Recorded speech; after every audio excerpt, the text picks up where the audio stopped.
அப்போ விநாயகர் திருப்ப ஒரு விஷயத்தை சொல்கிறார். விநாயகர் வயலூருக்கு அருணகிரிநாதரை கூப்பிட்டார். 12 வருஷம் அருணகிரிநாதர் திருவண்ணாமலையில் தவம் செய்த பிறகு தவம் முடித்த அடுத்த கையோடு அசரீரி கேட்டது, வயலூருக்கு வான்னு கூப்பிட்டார். என்ன கூப்பிட்டார்?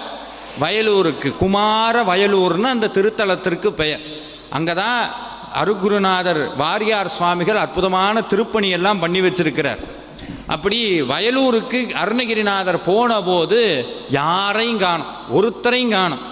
அப்படி பொட்டல் காடாக இருக்குது.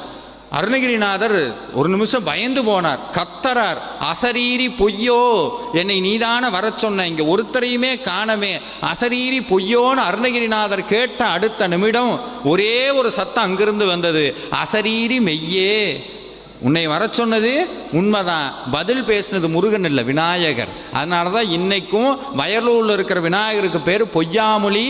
எடுத்து படித்து பாருங்க, எவ்வளவு